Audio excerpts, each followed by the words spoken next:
Hi friends, welcome to Learn Pharma in Tamil YouTube channel. So இந்த வீடியோவில் பார்த்தீங்கன்னா இருக்கிற டைமில் எதெல்லாம் படித்து நம்மளால் பாஸ் ஆக முடியும் அப்படின்னு தான் நான் வந்து இந்த வீடியோவில் சொல்ல போகிறேன். ஸோ ஃபஸ்ட்டு பார்த்தீங்கன்னா ஆல் கிளாஸிஃபிகேஷன், எல்லா கிளாஸிஃபிகேஷனும் நீங்கள் கண்டிப்பாக தரவாக இருக்கணும். So anti fungal, anti viral, anti diabetic, anti tuberculosis எல்லாமே கம்ப்ளீட்டாக படித்து வச்சுக்கோங்க. சிலபஸில் இருக்க எல்லா கிளாஸிஃபிகேஷனும் மஸ்ட்டு. நெக்ஸ்ட்டு பார்த்திங்கன்னா சிந்தசிஸ் பார்த்திங்கன்னா நீங்கள் ஆல்ரெடி படிச்சிருப்பீங்க. ஸோ இது இந்த செம்மில் பார்த்திங்கன்னா ஒரு 17 சிந்தசிஸ் இருக்குது. எல்லாமே இம்பார்ட்டண்ட். எது கேட்பாங்கன்னே தெரியாது. ஒரு சில டைம் பார்த்திங்கன்னா இப்போ ஒரு யூனிட்டில் 2 சிந்தசிஸ் இருக்கும். அதாவது குளோரோகுயின், ப்ரிமாகுயின், ஐசோனியாசிடு, அமினோ சாலிசிலிக் ஆசிட். அதாவது இது ரெண்டும் பார்த்திங்கன்னா டிபியில் வரும். இது ரெண்டும் பார்த்திங்கன்னா ஆன்டி மலேரியலில் வரும்.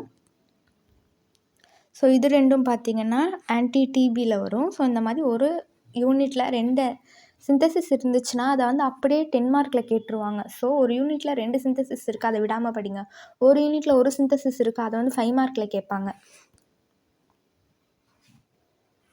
இப்போ பாருங்கள், அசிக்ளோவிர் ஒன்று தான் இருக்குது. அதாவது ஆன்டி ஃபங்கலில் ஒரே ஒரு சிந்தசிஸ் 5 மார்க்கு. ஸோ இந்த மாதிரி தான் கேட்க சான்ஸ் இருக்குது. ஸோ சிந்தசிஸ் பார்த்திங்கன்னா chloramphenicol, chloroquine, pamaquine, isoniazid, amino salicylic acid, ciprofloxacin, nitrofurantoin, acyclovir, miconazole, tolnaftate, metronidazole, diethyl carbamazine citrate, mebendazole, sulfacetamide, sulfamethoxazole, trimethoprim, dapsone. So இதெல்லாம் பார்த்திங்கன்னா சிந்தசிஸ் 17 சிந்தசிஸ் இருக்குது. Very very important. நெக்ஸ்ட்டு பார்த்திங்கன்னா SIR பார்த்திங்கன்னா so எப்படி கேட்பாங்க, அதாவது இந்த ஃபஸ்ட் யூனிட்டில் இருக்கிற எஸ்ஐஆரில் பார்த்திங்கன்னா write the SIR and nomenclature of penicillin, cephalosporin, டெட்ராசைக்ளினில் very very important. Next macrolides. இதெல்லாமே பார்த்திங்கன்னா எஸ்ஐஆரில் இந்த மாதிரி கேட்க சான்ஸ் இருக்குது. நெக்ஸ்ட்டு மற்ற ரெண்டும் பார்த்திங்கன்னா குயினோலின்ஸு, சல்ஃபோனமைட்ஸும் பார்த்திங்கன்னா 5 மார்க்கில் அடிக்கடி கேட்டிருக்காங்க. குயினோலின்ஸில் பார்த்திங்கன்னா வெரி வெரி இம்பார்ட்டன்ட். ஏன்னா இது வந்து ஆன்டி மலேரியாலையும் இருக்குது, அதே மாதிரி யூரினரி ட்ராக் இன்ஃபெக்ஷன் அந்த யூனிட்லேயும் இருக்குது. ஸோ இது 2 யூனிட்லேயுமே இந்த ஒரே ட்ரக் கிளாஸிஃபிகேஷன் இருக்கிறதுனால எஸ்ஐஆர் வெரி வெரி இம்பார்ட்டன்ட். படித்து வச்சுக்கோங்க. எதுக்கு அப்படின்னு பார்த்திங்கன்னா குயினோலின்ஸ்க்கு. நெக்ஸ்ட் பார்த்திங்கன்னா சல்ஃபோனமைட்ஸ், அதுவும் இம்பார்ட்டன்ட்.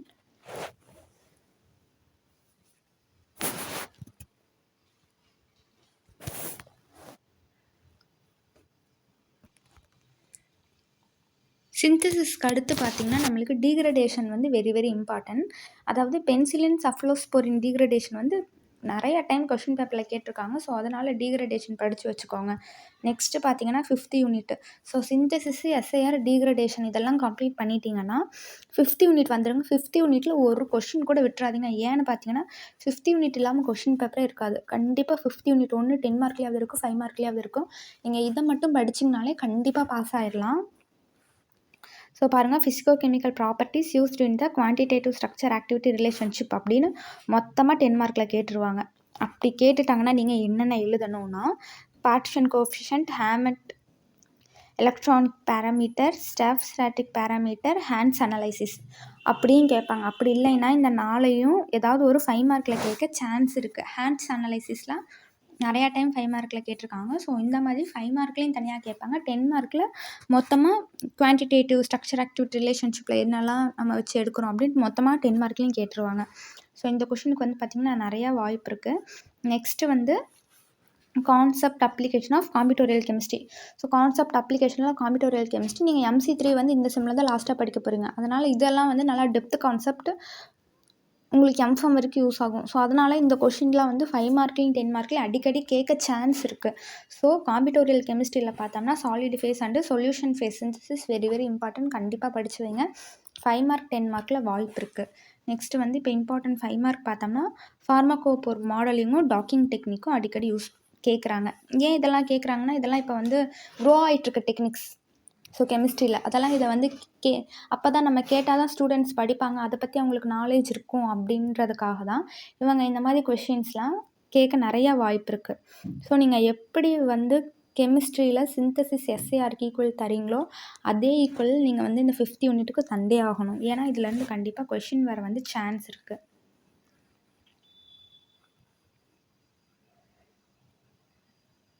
ஸோ இப்போ வாங்க நான் கொஷின் பேப்பர்லாம் எடுத்து வச்சுருக்கேன். ஸோ அதெல்லாம் பார்க்கலாம். ஸோ கொஷின் பேப்பரில் ஃபஸ்ட்டு கொஷின் டிஃபைன் டியூபர்குலோசிஸ், அது போக வந்து ஆன்டி டியூபர்குலோசிஸ் ஏஜென்ட் பற்றி கேட்டிருக்காங்க. அப்படின்னா நீங்கள் டியூபர்குலோசிஸ்னால் என்னென்னு எழுதிட்டு நெக்ஸ்ட்டு வந்து so anti TB drugs classification ஃபுல்லாக எழுதிட்டு so synthesis mechanism of action of isoniazid and para amino salicylic acid பற்றி கேட்டிருக்காங்க.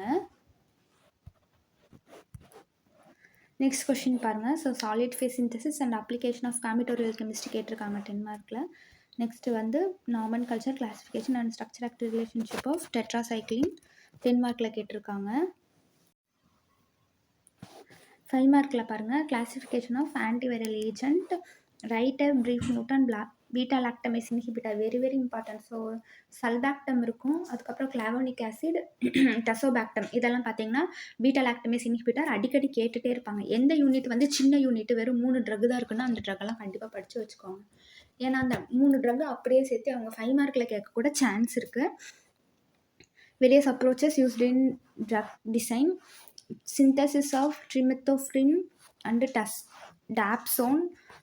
ஸோ நெக்ஸ்ட்டு பார்த்தோம்னா macrolide antibiotics, basic concept of prodrug design, write about synthesis of miconazole and tolnaftate. எத்தனை synthesis மட்டும் நீங்கள் synthesis படிச்சிங்கனாலே உங்களுக்கு எத்தனை 5 மார்க்கு கவர் ஆகுதுன்னு மட்டும் பாருங்கள். நெக்ஸ்ட் இந்த கொஷின் எப்படி கேட்டிருக்காங்கன்னு பார்த்தீங்கன்னா so write the synthesis of the following, அதாவது metronidazole, chloroquine, clotrimazole, chlorbutol, next வந்து எக்ஸாமைன், அதுக்கப்புறம் பார்த்தீங்கன்னா ஸ்டாஃப்ஸ்டாரிக் பேராமீட்டர் கேட்டிருக்காங்க. இப்போது நீங்கள் சிந்தசிஸ் அந்த 17 சிந்தசிஸ் சொன்னேன் இல்லையா, அந்த சிந்தசிஸ் நீங்கள் கவர் பண்ணாலே எத்தனை 5 மார்க் நீங்கள் எழுதலான்னு பார்த்தீங்கன்னா ஸோ 1,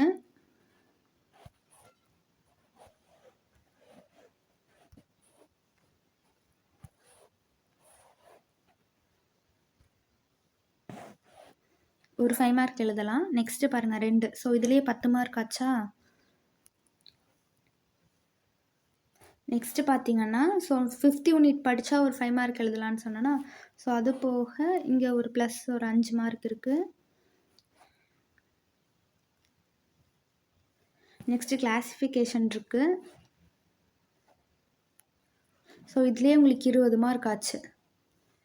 இங்கே 10 மார்க் பாருங்கள், 5th யூனிட்லேருந்து ஒரு கொஷின் வந்திருக்கு. ஸோ இது ஒரு 10 மார்க்கு.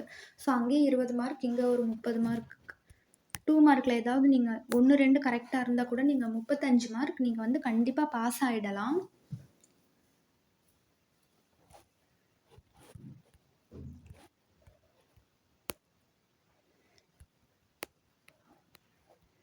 நெக்ஸ்ட்டு பாருங்கள்.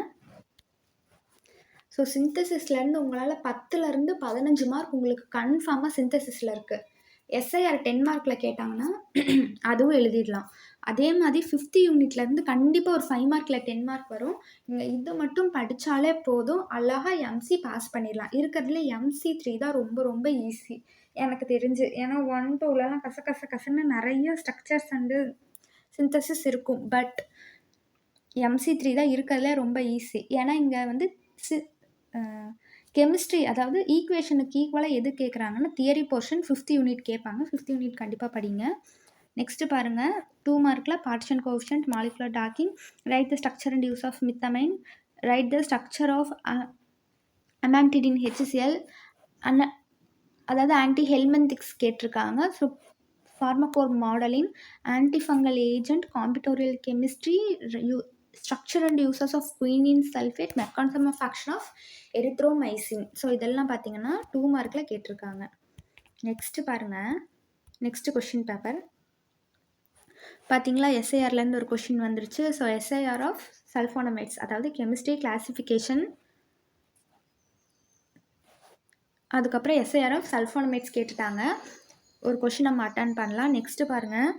So physicochemical parameters used in the quantitative structure activity relationship QSAR study. So இதுவும் பார்த்தீங்கன்னா நான் சொன்னதில் இருக்கிற கொஷின் தான். அதுவும் கேட்டிருக்காங்க.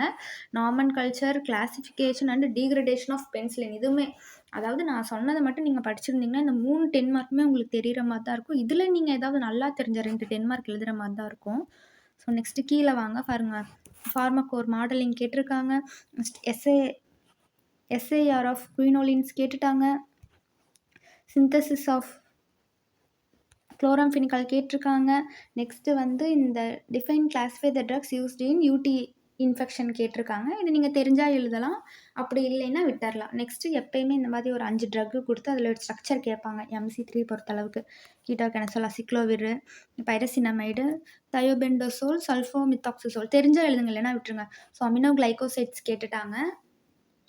நெக்ஸ்ட்டு பார்த்தீங்கன்னா synthesis mechanism action of sulphacetamide கேட்டிருக்காங்க. நெக்ஸ்ட்டு வந்து write a note on anti malarial drugs. இதில் வந்து நீங்கள் ஆன்டி மலேரியல் ட்ரக்ஸ் எழுதிட்டு மலேரியானா என்ன, ஆன்டி மலேரியா அதாவது ஆன்டி மலேரியல் ஏஜென்ட்னா என்னென்னு கிளாஸிஃபை பண்ணிவிட்டு இதில் 2 சிந்தசிஸ் இருக்கும். ஸோ குளோரோகுயின் கூட ஈஸியாக இருக்கும். நீங்கள் அது கூட ஒரு சிந்தசிஸ் எழுதிடுங்க. அந்த மாதிரி மொட்டையாக கேட்டுட்டாங்கன்னா அந்த யூனிட்டில் 2 சிந்தசிஸ் இருந்து அதில் உங்களுக்கு நல்லா தெரிஞ்ச சிந்தசிஸ் ஒன்று எழுதி வைங்க. Next application of prodrug. So பார்த்தீங்கன்னா இதில் மேக்ஸிமம் உங்களால் வந்து ஒரு 6லேருந்து 7 கொஷினுக்கு உங்களால் ஒரு 6-7 கொஷினாவது அட்டன் பண்ண முடியும். நெக்ஸ்ட்டு பாருங்கள், 2 மார்க்கில் பார்த்தீங்கன்னா synthesis of nitrofurantoin, molecular docking, monobactams, beta lactamase inhibitor, structure and uses of cycloserine, nalidixic acid and clotrimazole, dimethyl carbamazepine citrate, define partition coefficient. Next வந்து uses of para amino salicylic acid, helminthics நான் என்னன்னு கேட்டுட்டு அதுக்கப்புறம் அதோடைய example கேட்டிருக்காங்க. So அவ்வளோதான். Next question வாங்க. So same anti malarial drugs அதை வந்து கிளாஸிஃபை பண்ண சொல்லி. நெக்ஸ்ட்டு வந்து combinatorial chemistry and write about solution phase synthesis. அதாவது நீங்கள் கிளாஸிஃபிகேஷனும் அதுக்கப்புறம் வந்து சிந்தசிஸ் படிச்சிருந்தீங்கன்னா ஃபஸ்ட்டு கொஸ்டின் எழுதலாம். 5th யூனிட் படிச்சிங்கன்னா செகண்ட் கொஸ்டின் எழுதியிருக்கலாம். பட் 3rd கொஸ்டின் பாருங்களேன், எந்த யூனிட்டையும் கலக்கி கேட்டிருக்காங்கன்னு. ஆன்டிபயோட்டிக்ஸும் write about the classification of ஆன்டிபயோட்டிக்ன்றது ஃபஸ்ட் யூனிட்டு. அதே வந்து write about the synthesis and uses and sulphacetamide and சல்ஃபோமித்தாக்சிசோல்ன்றது 4th யூனிட்டு. ஸோ ஃபஸ்ட் யூனிட்லேருந்து ஒரு கொஷினும் 4th யூனிட்லேருந்து ஒரு கொஷினும் கேட்டிருக்காங்க. உங்களுக்கு தெரிஞ்சால் நீங்கள் எழுதுங்க. இந்த மாதிரி குழப்பின கொஷின்லாம் நீங்கள் எழுத வேண்டாம். அதுக்கு முன்னாடி நம்மளுக்கு 2 நல்லா தெரிஞ்ச கொஷின் இருக்கா, அதையே எழுதிருங்க. இல்லை எனக்கு நல்லா தெரியும் நான் எழுதிடுவேன் அப்படின்னா மட்டும் அந்த மாதிரி கொஷினில் கை வைங்க. Next classify the anti protozoal agent, write about the synthesis and uses of ciprofloxacin. Next SAR of quinolines, ப்ரோட்ரக்கும் அந்த மாதிரி தான். நான் சொன்னேன்ல, இந்த கெமிஸ்ட்ரி பொறுத்தளவுக்கு நீங்கள் எப்படி ஈக்குவேஷனுக்கு இம்பார்ட்டன்ஸ் தரீங்களோ அதே மாதிரி தியரி போர்ஷனுக்கு இம்பார்ட்டன்ஸ் கொடுங்க கண்டிப்பாக. நெக்ஸ்ட்டு வந்து structure, mechanism of action and uses of cephalosporin, biguanides, molecular docking techniques. இங்கே பாருங்களேன், 2 கொஷின் கிட்ட 5th யூனிட்லேருந்து கேட்டிருக்காங்க. 10 மார்க் நீங்கள் ஈஸியாக அடிச்சிடலாம். மாலிகுலர் டாக்கிங் டெக்னிக்ஸும் ஹேண்ட்ஸ் அனலைசிஸும் 2 5 மார்க் கேட்டிருக்காங்க. இது ஒரு 10 மார்க் ஆச்சு. நெக்ஸ்ட்டு வந்து சிந்தசிஸ் ஆஃப் நைட்ரோஃபியூரடாயின், இதுலேயே ஒரு 5 மார்க்கு. மொத்தமாக உங்களுக்கு 5 மார்க்கில் மட்டும் ஒரு 15லேருந்து 20 மார்க்கு. இல்லை நான் எதுவுமே படிக்கலை அப்படின்னா இதை மட்டும் படிச்சிருந்தீங்கனாலே ஒரு 15லேருந்து 20 மார்க் நீங்கள் 5 மார்க்கில் எடுக்கலாம். ஸோ இதுலேயும் உங்களுக்கு 2 கொஷின் தெரிஞ்சதுன்னா அழகாக அடிச்சிடலாம். நீங்கள் ஈஸியாக பாஸ் ஆகிடலாம், கவலையே பட வேண்டாம். 2 மார்க் பாருங்கள். Mechanism of penicillin, define pharmacophore. Next QSAR studies importance கேட்டிருக்காங்க. Clotrimazole, define molecular modelling. 6th question பார்த்தீங்கன்னா mechanism of action of albendazole.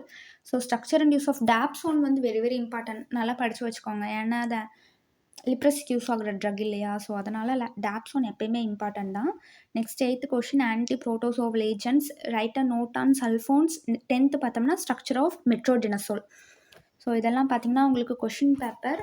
So நான் உங்களுக்கு எப்படி ஈஸியாக பாஸ் ஆகிறது ஒரு நாளில் எப்படி படித்து பாஸ் ஆகுறதுன்னு இந்த வீடியோவில் நான் சொல்லியிருக்கேன். உங்களுக்கு ஏதாவது டவுட் இருந்தால் நீங்கள் கமெண்ட் பண்ணுங்கள். தேங்க்ஸ் ஃப்ரெண்ட்ஸ், தேங்க்ஸ் ஃபார் வாட்சிங்.